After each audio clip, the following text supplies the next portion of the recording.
Hello, welcome to Phantom Homicide, then the topic, the Stephen Port murders, and the catalog of catastrophe that allowed them to continue. We are diving deep today, and it's a particularly chilling one. We're not just looking at the acts of a serial killer, we're looking at how those acts were possible, how they continued. It's a descent into a real nightmare where, this calculated depravity met this almost unbelievable institutional blindness, a combination that let Stephen Port, the so-called Grindr killer, hunt and kill four young men in East London. And he operated really completely unchallenged for over a year. It's staggering. So our aim today, as we look through these awful sources, it's not just to list the terrible facts of the murders between 2014 and 2015. It's more to really analyze how the system itself failed, how institutional issues, maybe even prejudices within the police, allowed the chef from Barking to drug, rape, and kill again and again. It feels like a story where easy answers of, oh, it was an accident, an overdose, maybe a suicide were just accepted. And that acceptance masked a predator. That's the truly shocking part, isn't it? The concentration. You've got four young men dead, all linked by the same unusual drug, GHB, all linked to the same man, all found within, what, a mile or so of each other in Barking? Tiny area. Tiny. And yet for 15 months, the docs just weren't connected. It wasn't like one small mistake. It feels like a complete paralysis in the investigation, a catastrophic failure to see what was right there. So just to be clear on who we're talking about, Stephen John Port, born 1975, a British serial killer, also a rapist, convicted in the end for 4 murders, but also numerous sexual assaults, at least 11 victims known in total. And he got a whole life order in 2016. Means he'll never be released. But before all that, before the name Grindr Killer became known, he was just nobody almost. Right. A quiet guy hiding in plain sight. Right, let's get into that. This idea of the dual persona, the chef, the loner, and the predator hiding underneath. Yeah, understanding Port means understanding this deep contradiction. On the surface, his life seemed almost deliberately unremarkable. Born in Southend-on-Sea, grew up in Dagenham. People described him as, well, kind of empty, a loner, quiet. And that detail about him being childlike is really disturbing, isn't it? You mentioned a former partner said he played with children's toys as an adult. That's right. It suggests something. Arrested, maybe? Mm. Emotionally underdeveloped. Someone who relied heavily on just putting up a front. He wasn't some criminal genius then. Not in the way you might think. He seems more like someone who never really grew up, who never quite fit into adult life. He lived with his parents until he was in his 30s. He tried art college for a bit, but apparently it was too expensive, so he became a chef. Just mundane jobs, like at the Stagecoach bus depot in West Ham. Exactly. He even had that brief appearance on MasterChef, apparently totally forgettable. That whole persona, the slightly weird, quiet chef that was his cover, his camouflage. But then there's the online world. That's where the transformation happened, where he built the predator, used the apps as his hunting ground. Oh, completely. It was a deliberate performance. A disguise, really, designed to project this image of confidence, of trustworthiness that he just didn't have in person. Like the toupee. Yeah, the toupee. He was bald, but sources say he wore this professionally fastened blonde toupee specifically when meeting men. Specifically when meeting men, to boost his confidence and make him feel more appealing. And the lies. Just endless lies on his profiles. Absolutely stacked up, using all the apps, Grindr, Gaydar, FitLads, Planet Romeo, you name it, and the backstories he invented. Okay. It's incredible. Oxford graduate, Royal Navy veteran, a successful businessman, even a special needs teacher. Wow. Anything to seem safe, successful, reliable. Exactly. The whole point was to bait them, to get men to trust him enough to go back to his flat in Barking. And he seemed to have a type, didn't he? The sources mentioned twinks, young, slim, gay men. Yes, often described that way. But more than just appearance, it seems he targeted vulnerability. Men who were maybe new to London, isolated, maybe naive about drugs or the chemsex scene, people exploring their identity. It's awful, but it sounds like he chose victims, he thought. Well, whose deaths might not be taken as seriously by the police. Sadly, that seems to be part of the calculation. Which brings us to his method, his MO. It was chillingly consistent, and it all revolved around one drug. GHB, gamma-hydroxybutyric acid, or GBL, its precursor. That's the one. And you touched on the critical point earlier. This drug is incredibly dangerous because the dose is so tricky. It's used sometimes in the chemsex scene, recreationally. But the difference between a dose that gives you a high and a dose that kills you, it's tiny, milliliters. And it leaves the system fast, right? Which makes it hard to detect afterward. very fast. So if someone dies, unless the forensic team is specifically looking for GHB very soon after death, it can just disappear from a standard toxicology report. Yeah. Which, was perfect for Port's purposes, especially when combined with the police's willingness to assume it was just an accidental overdose. So he weaponized the drug and the context around it? Precisely. The pattern was always the same. Contact online, build trust with lies, get them back to his flat in barking, then administer the GHB. Sometimes he might have framed it as, mutual experimentation, part of chemsex. Yeah. But the intent was always incapacitation. To render them unconscious or semi-conscious so he could assault them? Yes. The sexual assault was the core motivation, according to the judge later. And then, if the victim died from the overdose, that's when the final terrifying stage kicked in. The staging. He'd clean up, move the body. Move the body, yeah. Dump it somewhere public, but always very close to his flat. And try to make it look like an accident, an overdose, maybe even a suicide later on. He was counting on the police not looking too closely, banking on their indifference, perhaps. Which brings us to the timeline of these tragedies. 4 deaths that, looking back, seem so obviously preventable. The time frame itself is alarming. Just 15 months, from June 2014 to September 2015, all concentrated in that small patch of barking. It starts with Anthony Walgate. He was only 23, a fashion student, sometimes worked as an escort.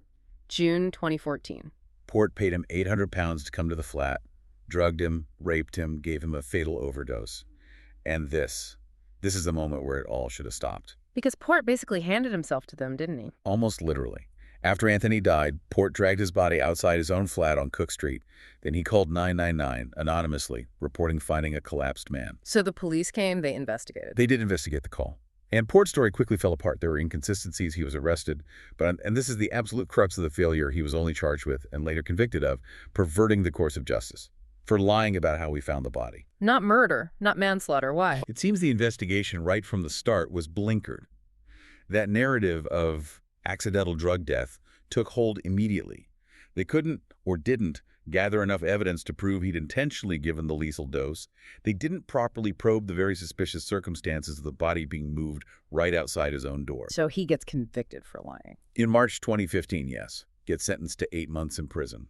But he's released just 3 months later, June 2015. He's got an electronic tag, a curfew, but he's free. Free to go online, free to meet people, free to kill again. The system essentially told him that Anthony Walgate's death wasn't seen as a murder worth pursuing aggressively. And he didn't waste any time. Just 2 months after getting out, August 2014. Victim 2. Gabriel Kavari. Gabriel was 22, from Slovakia. He'd been trying to make a life in London, seemed a bit lost, maybe vulnerable, and he actually stayed with Port for a short time. And his body was found in the grounds of St. Margaret's Churchyard in Barking, just a short walk from Port's flat. So, wait, death 1. Body dumped right outside Port's flat. Death 2. Body found in a churchyard nearby. Both young gay men, both linked in some way to Port, even if briefly in Kavari's case. The proximity alone should have screamed pattern, should have triggered every alarm bell. But somehow, it didn't. The police ruled Kavari's death as accidental, unexplained, perhaps drug-related, but not suspicious. They didn't connect it to Walgate. The case was closed. It's hard to fathom, and Port, clearly feeling untouchable now, escalates things even further with the third victim, Daniel Whitworth. Daniel was 21, a chef, murdered in September 2014, only about 3 weeks after Gabriel Kavari. And the location. It's just horrific. The exact same churchyard. The exact same churchyard, found by the very same woman walking her dog who had found Gabriel Kavari's body just weeks before. Imagine that. Unbelievable. But this time, Port did something different, didn't he? He didn't just dump the body. No. This time, he actively tried to frame the victim. He planted a fake suicide note on Daniel Whitworth's body, a note that was incredibly elaborate. What did it say? It claimed that Daniel felt responsible for Gabriel Kavari's death, that they'd been together, things had gone wrong, and Gabriel had died. And now, supposedly overcome with guilt, Daniel was taking his own life. It was a calculated attempt to close both cases neatly. Kavari's death explained as an accident caused by Whitworth, and Whitworth's death explained as suicide. And the police? They accepted it. They accepted it. Yeah. Completely. despite glaring red flags. Yep. The inquest later really exposed how negligent this was. What flags did they miss? Well, the coroner, Nadia Prasad, she actually raised concerns at the time. She noted bruising under Daniel's arms, signs of manual handling, suggesting someone else had moved the body after death. Which points directly away from suicide. Exactly. Yeah. And she specifically questioned why key evidence wasn't tested. There was a bedsheet the body was partially wrapped in and a bottle of GBL, the precursor to GHB, found near the body. Neither was tested for fingerprints or DNA. Why not? That seems like basic forensic procedure. It does. But the police seemed determined to stick with the suicide theory presented in the note. They ignored the physical evidence, they disregarded the coroner's concerns, and they accepted this highly suspicious note without proper scrutiny. Both the Kavari and Whitworth cases were closed. Accident and suicide.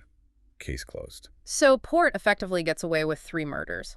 Walgate's death leads only to a minor conviction. Kavari and Whitworth are written off. He now has a clear run for a whole year. A full year passes before the 4th victim, Jack Taylor, September 2015.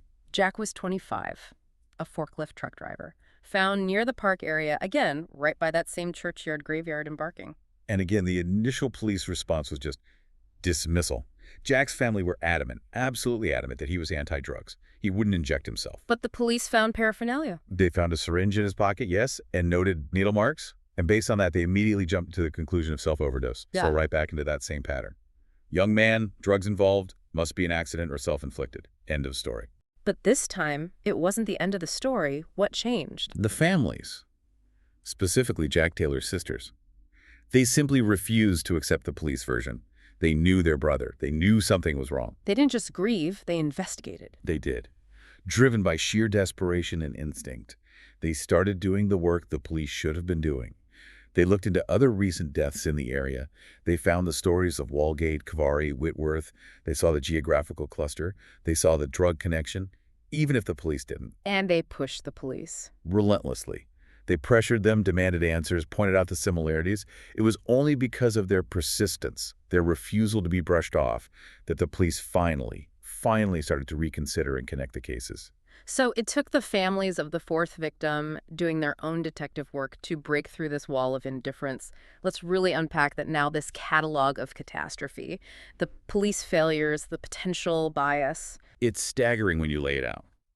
4 bodies, all young men, all gay, all drugged with GHB, all found within a very small radius of Port's Flat Insul's money, Barking over just 15 months. And the Met Police failed to link them. And it wasn't just a lack of connection. They actively ignored warnings, didn't they? Yes, sources confirmed this wasn't happening in a vacuum. Warnings were coming in. The LGBTQ+ news outlet Pink News was raising concerns. Even the Met's own LGBT independent advisory group believed the serial killer might be operating. They flagged it. And the police response? Denial. They insisted the deaths were not linked. They dismissed the concerns from the community they were supposed to be protecting. And then there were people like John Pape, Gabriel Kavari's friend. He saw the pattern himself. He did. He wasn't police, just a concerned friend and former landlord. He read about Walgate's death, then Kavari died, then Whitworth in the same place. He put it together. What did he do? He called the police. The Barking and Dagenham detectives, he asked them straight out, are these deaths linked? Could this be murder? And he was told flatly, no. No connection, nothing suspicious being investigated. Did he offer information? He did. He had information about Gabriel's last known movements, things that might have been crucial. They weren't interested. He said they basically ignored his offer. Yeah. He ended up having to go through Pink News just to get the police to formally acknowledge his contact. And even then, it led nowhere. It's deeply disturbing. Even the dog walker, the woman who found 2 of the bodies. Her testimony, anonymously given later, was damning. She just felt the police had no idea what they were doing. Her gut feeling, her simple observation of the scene seemed more astute than the official investigation. And throughout this, the families are grieving, but also dealing with this dismissive attitude from the police. That comes across so strongly in the reports. The families felt patronized, dismissed. The attitude was often described as sort of, well, these things happen in that community, it's sad, but deal with it. The conclusion overdose, suicide, seemed pre-written before any real investigation began. The handling of that fake suicide note found on Daniel Whitworth is just emblematic of the whole problem. Absolutely catastrophic. Yeah. Daniel's stepmother specifically asked the police about a line in the note. The guy I was with last night. A massive lead, right? The most obvious lead. And the police response was reportedly something like, oh, it would be impossible to find out everything. A complete abdication of investigative duty. And didn't they mess up the handwriting verification too? Horrifically. They showed the family just a small part of the note. The family wasn't sure. They expressed uncertainty about the handwriting, but the police recorded that uncertainty as confirmation that the note was genuine. What? They twisted uncertainty into confirmation. That's what the reports suggest. They seem more interested in closing the file than finding the truth. Later, when Daniel's father saw the full note, he knew instantly it wasn't his son's writing. But by then it was too late. The case was officially closed. And crucially, they never sent the note for expert forensic handwriting analysis. Just basic stuff, ignored. The Taylor family faced similar stonewalling, didn't they? Exactly the same. Jack Taylor's sister said the police just told them Jack's dead, accepted the overdose theory immediately. When the family checked back 11 days later, they were absolutely stunned to find out no real investigation was even happening. It was their pressure that forced the police to look deeper. Yes. They found the links to the other victims. They pushed and pushed. Even when CCTV eventually surfaced showing Jack with another man who turned out to be Port at Barking Station shortly before his death, the police were apparently reluctant to release the image. Reluctant. Why? It's hard to say for sure. Maybe inertia, maybe not wanting to admit they'd missed something. The family said the police attitude was shocking. It took immense pressure from the family and the public before they finally released the image. Port was identified within 2 days and then arrested. So this pattern of repeated, documented failure, it leads to the inevitable question, why? Was it just incompetence, or was there something deeper? The inquest verdict pointed squarely at something deeper. The jury found fundamental failings, yes, but they also cited evidence that homophobia played a role in the investigations. Homophobia. So prejudice influenced how they investigated these deaths. That was the finding. It wasn't necessarily overt hatred, but prejudicial assumptions about gay men and the chemsex lifestyle. The police saw young gay men dying after potential drug use, and it seems they defaulted to stereotypes. Instead of victims of homicide, they saw, what? Lifestyle choices gone wrong. Perhaps. They seemed quick to conclude accidental overdose or suicide linked to lifestyle, rather than exploring the possibility of foul play. This bias fatally clouded their judgment. They didn't treat these men's deaths with the same suspicion or urgency they might have if the circumstances or victims had been different. They essentially failed to see Anthony, Gabriel, Daniel, and Jack as equal victims deserving of a thorough homicide investigation. That's the tragic reality. Sure. And because they couldn't see past their own biases, they effectively gave Stephen Port a license to kill. It was only after he was caught that the Met Police admitted the potential scale, announcing they'd re-examined 58 other unexplained deaths in London involving GHB or similar drugs, acknowledging, perhaps too late, the pattern Port had exploited. So Port is finally arrested in October 2015, and the evidence against him must have been overwhelming at that point. It really was. Once they searched his flat, the picture became horrifyingly clear. His laptop had searches like unconscious boys. There were photos he'd taken of men who appeared unconscious or asleep, messages exchanged with victims, and of course, they found GHB itself. A digital and physical trail of his predation. Absolutely. The trial in 2016 laid it all out. He faced 4 counts of murder, 4 of rape, 10 counts of administering poison with intent to commit sexual assault, and 4 other sexual assaults against different victims. And the sentence? Life imprisonment with a whole life order handed down in November 2016. Justice Openshaw was clear about Port's motivation, describing it as fulfilling his lust for penetrative sex with unconscious young men. Port later tried to appeal the murder convictions, but that failed in 2018. He will die in prison. And after the conviction, more disturbing details emerged, didn't they? About his past behavior, other potential victims, or eerie connections. Yes, things that suggested this wasn't just a sudden spree starting in 2014. There was testimony from a former partner who'd broken up with him years earlier because of his unusual behavior, things that made him deeply uncomfortable. And that story about Raphael. That's an incredible story. A Brazilian man who actually dated Port, even lived with him for a while back in 2012. He had no idea about Port's dark side. Years later, back in Brazil, he Googles Port's name out of curiosity and sees a BBC headline, "The Grindr Killer." Imagine that shock. Unimaginable. And Raphael said, looking back, there were a lot of strange things going on even then. It suggests Port was honing this double life, maybe testing boundaries long before the murder started. There was also that link to another man, Gerald Matovu. Yes, a very troubling connection. Yep. Matovu supplied Port with some of the GHB he used, and then, in a horrifying parallel, Matovu himself was convicted in 2019 for the murder of Eric Michaels, using almost identical method targeting Michaels on Grindr using GHB. It points to a wider, dangerous pattern of exploiting these drugs and apps. It shows Port wasn't entirely unique in his methods, sadly. And what about accountability for the police failures? That fight is still going on, isn't it? It is. The families launched a civil claim against the Metropolitan Police, which was settled financially in 2022. But for them, it was never just about money. It was about forcing an admission of failure, demanding systemic change. And the internal investigations. The Independent Office for Police Conduct, the IOPC, investigated 17 officers initially. It's been a slow process fraught with delays, which has been incredibly frustrating for the families. But as of late 2023, reports indicated 8 officers, some current, some former, were still facing potential gross misconduct proceedings over their handling of the cases.